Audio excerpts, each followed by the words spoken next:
Hello to all you Liverpool fans across the United States and Liverpool fans worldwide. No Celine today, so you'll just have to put up with me, I'm afraid. But Liverpool now, believe it or not, have a 5-game run where they're undefeated. And how can I put it? I think baby steps after that terrible run where they lost 3 consecutive games by 3 goals. So well done to the Reds. Obviously, the big talking point will be Mo Salah. We've had Mo Salah ad nauseum this week, and I'm going to leave him to last when discussing the match today. But anyway, it was a good win. Brighton's a good team.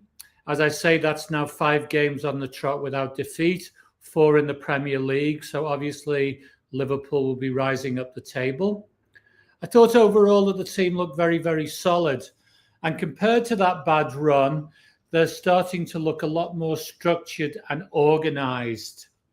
I think that one of the problems earlier in the season was the emphasis was so much on attack and how we played attractively, taking the game to the other team, that it kind of took away from maybe the side of the game that isn't quite so attractive and isn't quite so much fun.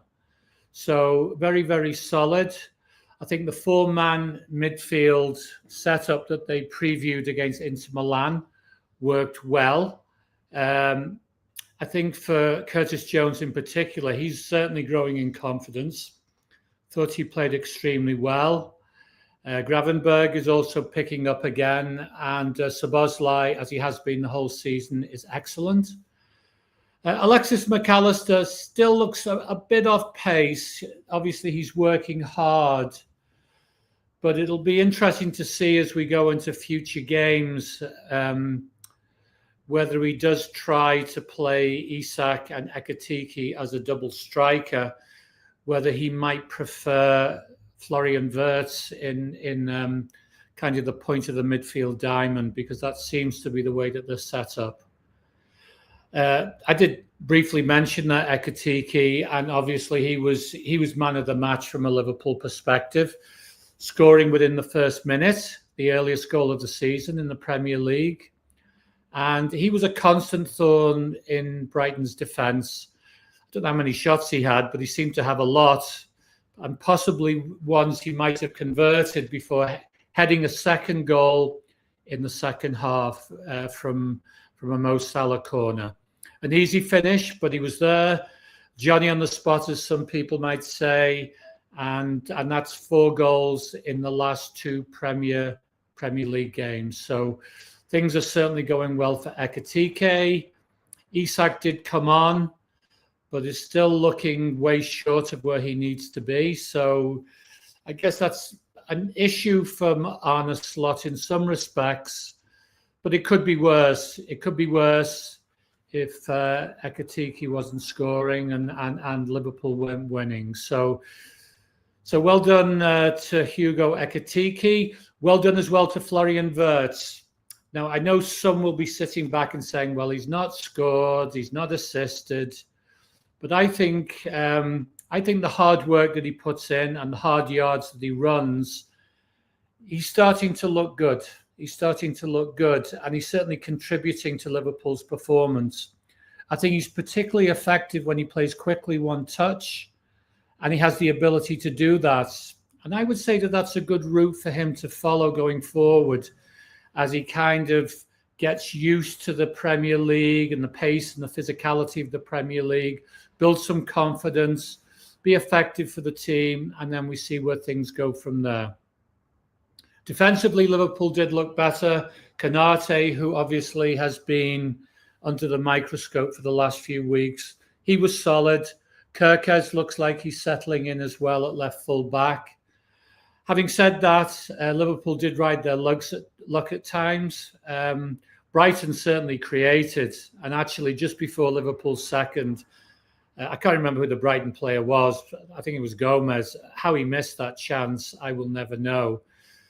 But I think, as the manager said post-game, Brighton actually created more chances than most of the teams Liverpool have played against recently. they didn't take them. And in other games where few chances have been conceded, the opponents did take them. So I guess we as fans can only put that down to the game, the beautiful game of football. So, Mo Salah. Now, is pretty straightforward in some respects. And he did come out post-game, and I was kind of waiting to see whether there would be another post-game interview this week where he might offer an apology. To my knowledge, that has not occurred as yet. But anyway, I think one thing that he claimed was he was being blamed and thrown under the bus for Liverpool's poor results. And one thing that I would say is I think Arne Slot overall was pretty generous. And I don't know if other Liverpool fans out there would agree with me, because I think Arne Slot could have been relegated to the bench well before Arne Slot finally did. And so he certainly hadn't been doing his job. And if anybody was being thrown under the bus, I think it was the manager, and I think it was his teammates by actually doing the interview last week out of the blue. No player has a divine right to start every week. And certainly I think that that's the case for Mo Salah. I mean, he was off form. Certain issues in his game were being highlighted. He certainly wasn't as clinical as previous years. Defensively, that seemed to be a major bone of contention. And I would concur with that. He didn't really seem to be that involved or wanting to be involved with the defensive side of the game. So how has this been handled? I would say the club have handled it well. Over on NBC today, Robbie Earle was saying that Mo Salah has won, but I really wouldn't agree with that. Because if you look at the situation overall, you're talking about a club legend. And you're talking about a club legend actually doing something, excuse me, that he shouldn't have done. He shouldn't have done, but he did it. And so Liverpool had to respond in some way. And I think immediately that they did. He didn't travel with the team to Italy to play Inter Milan. So I think that made a statement. It's also provided some time for maybe the dust to settle a little bit. And obviously, on the return to Merseyside, Arne Slot and Mo Salah have spoken face to face. And I'm sure from a club perspective, I think one thing that they would want to do is to some degree iron over the situation, because as I say, he's a club legend and he has unquestionably contributed greatly to Liverpool's successes in recent years.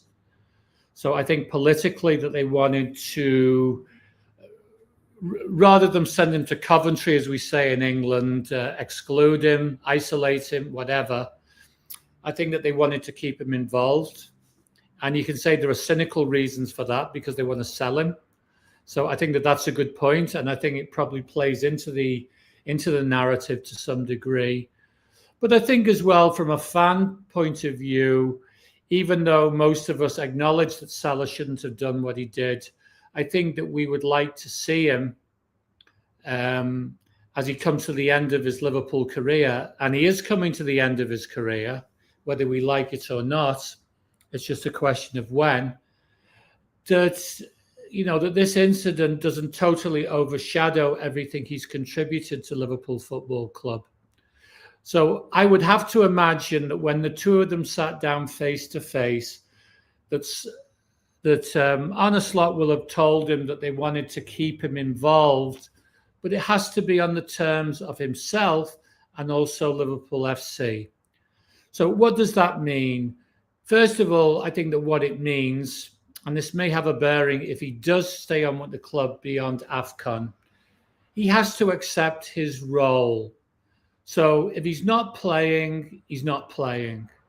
He sits on the bench. If he's called upon to come on, he's in. He's playing 101% as he would any other time. If he's not called upon, he accepts it. So no more repeat performances of what happened at Leeds. And same if he's substituted. I mean, going back to the Jurgen Klopp era, Mo Salah hated to be subbed. So live with it. I mean, like you're a player, you have no divine right to be on the field all the time. And if the manager feels tactically or for whatever reason you shouldn't be on the field, then you accept it, you live with it. You don't have to like it. Most professional players don't like to be subbed, don't like to be sitting on the bench, but it's part and parcel of the game. And if he's not prepared to accept that, then they shouldn't keep him on. So will he come back after AFCON? Will he be in the team? What will his role be? I think that remains to be seen. But again, we have a little bit of breathing space where Liverpool can settle into life without him, see how they do, what variations can Slot bring to the team, can the winning run be continued? And then beyond that, the one thing that maybe throws a fly in the ointment could be, should Liverpool sign another player? So I know that the rumour mill is Antoine Semenyo from Bournemouth, but it seems like Semenyo has other choices. So it's rumoured he favours coming to Liverpool, but of course we have to see that. And of course the buyback clause, or the buyback clause is only valid for the first couple of weeks of January. So if Liverpool are going to do it, then they better be moving quickly once the bells ring on midnight going into January the 1st. So if Semenyo or somebody else is signed over January, that could well have an effect on the situation with Mo Salah. But overall, I don't think that Mo Salah has won, as Robbie Earle claims. Liverpool did win today, so as I say, that's 5-game run now where they haven't lost. Some fans will still be picky and say, well, we should be beating Sunderland and Leeds.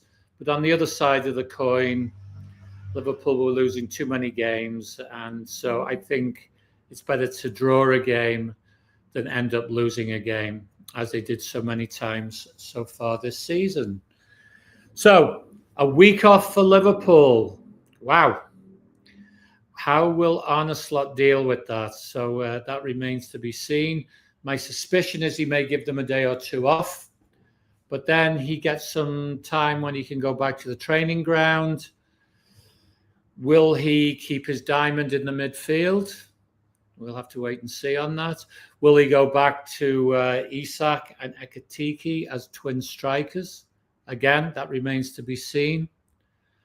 So, lots of encouraging things from today. There's also the injury situation with Gomez going down again. And, of course, he played a key part in the first goal and was looking very good. So hopefully it's not something too serious. Connor Bradley comes back into play anyway for the next game. So, Reds, everything moving in the right direction. So I would love to hear from other Liverpool fans. What do you think? Do you agree with some of the points I'm making? How do you see the Mo Salah situation? Are Liverpool starting to put a little bit of a minor run together that can become something more? I'd love to hear from you.